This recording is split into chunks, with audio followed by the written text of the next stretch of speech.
पहले ED office में बुलाया गया। अच्छा भैया शांत हो जाएं। कुछ दिन पहले मुझे ईडी ऑफिस में बुलाया गया। छोटा सा कमरा था, 12 फुट बाय 12 फुट मान लो। बीच में मेज थी, कंप्यूटर था, 3 ईडी के ऑफिसर बैठे थे, एक बाहर खड़ा था और मैं उनके साथ कमरे में बैठा। शाम हुई, मैं ज्यादा कुर्सी से नहीं हिला। वो बीच में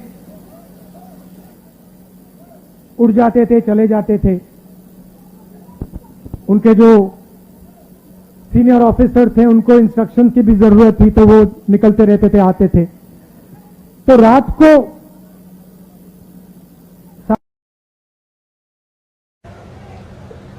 राहुल जी, एक बात आप हमें बताइए। आप यहां बैठे हैं, आप कुर्सी से उठते नहीं हैं। आप सीधे बैठे रहते हैं और 11 घंटे हो रहे हैं, 11:30 घंटे हो रहे हैं, आप बिल्कुल थके ही नहीं हो। हम थक गए हैं मगर आप नहीं थके।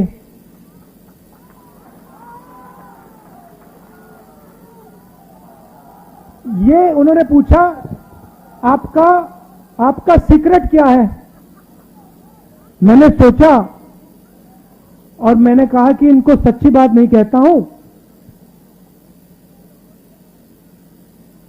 दूसरी बात कह देता हूं,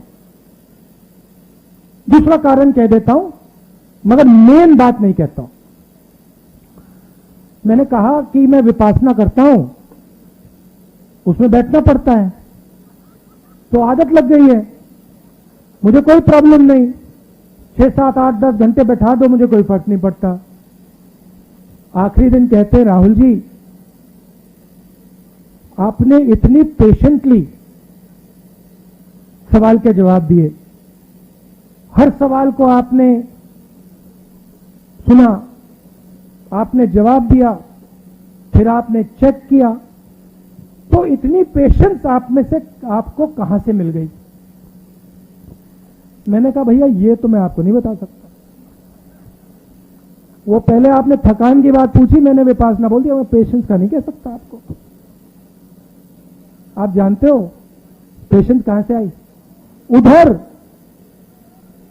पेशेंस की कोई जरूरत नहीं, उधर बस हाथ जोड़ दो, मत्था टेक दो, सच्चाई मत बोलो, काम हो जाएगा। तो सबसे पहले मैं आपका धन्यवाद करना चाहता हूं कि आपको लगा होगा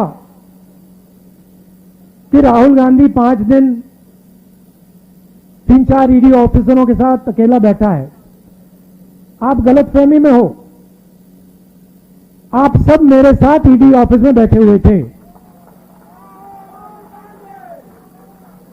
और आपने अपनी शक्ति मुझे दी, इसीलिए ईडी सीडी कुछ नहीं, कुछ फर्क नहीं पड़ता। और मैं आपको बताऊं, वेणुगोपाल जी ने कहा, मैं आपको बता रहा हूं, जो ऑफिसर्स थे जिन्होंने मुझे इंटरोगेट किया, उनको भी यह बात समझ आ गई कि कांग्रेस पार्टी के नेता को डराया नहीं जा सकता है, कांग्रेस पार्टी के नेता को दबाया नहीं जा सकता है, धमकाया नहीं जा सकता है, क्योंकि कांग्रेस पार्टी सच्चाई के लिए लड़ती है। सच्चाई में पेशेंस की कोई कमी नहीं होती, सच्चाई कभी थकती नहीं है। झूठ जरूर थक जाएगा मगर सच्चाई कभी नहीं थकती। सच्चाई में पेशेंस की कोई कमी नहीं हो सकती। नरेंद्र मोदी की सरकार ने, जो इस देश की रीढ़ की हड्डी है, स्मॉल एंड मीडियम इंडस्ट्री, जो इस देश को रोजगार देती है, उस रीढ़ की हड्डी को इन्होंने तोड़ दिया है। और आज मैं महीनों से कह रहा हूं और जो हमारे युवा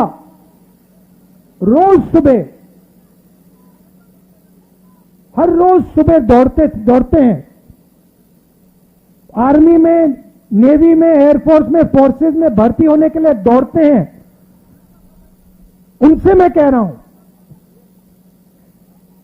कि हिंदुस्तान के प्रधानमंत्री ने इस देश की रीढ़ की हड्डी को तोड़ दिया है और ये देश अपने युवाओं को अब रोजगार नहीं दे पाएगा। चाहे सरकार कुछ भी कर ले, ये देश अपने रोजगार नहीं दे पाएगा। 2-3 बड़े उद्योग नरेंद्र मोदी जी ने देश पकड़ा दिया है। ये 2-3 उद्योगपति देश को रोजगार नहीं दिलवा सकते हैं। और अब जो आखिरी रास्ता था, युवाओं के लिए जो आखिरी रास्ता था देशभक्ति का, आर्मी का, फोर्सेस का, उस रास्ते को इन लोगों ने बंद कर दिया है। 1 रैंक 1 पेंशन की बात करते थे, अब नो रैंक नो पेंशन। अब आप दौड़ो, सुबह दौड़ो, आर्मी में भर्ती हो और फिर घर जाओ।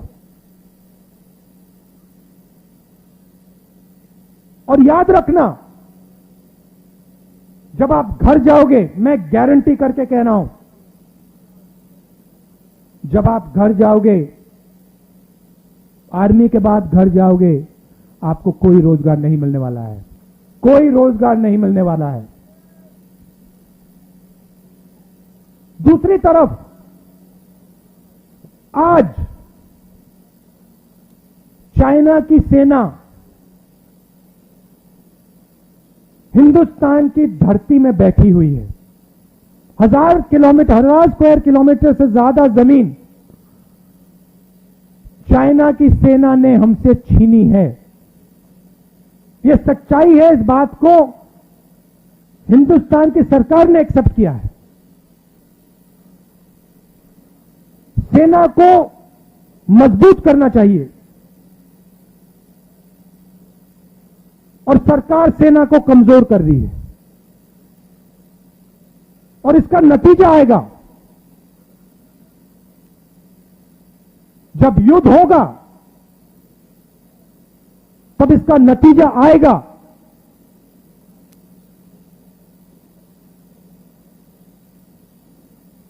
और मैं, याद रखिए जो बात बोल रहा हूं, जब युद्ध आएगा, हमारी जो आर्मी है उसको कमजोर कर रहे हैं ये लोग। देश का नुकसान होगा और ये लोग अपने आप को नेशनलिस्ट कहते हैं। तो ईडी का मामला छोटा सा मामला है, उसको छोड़िए।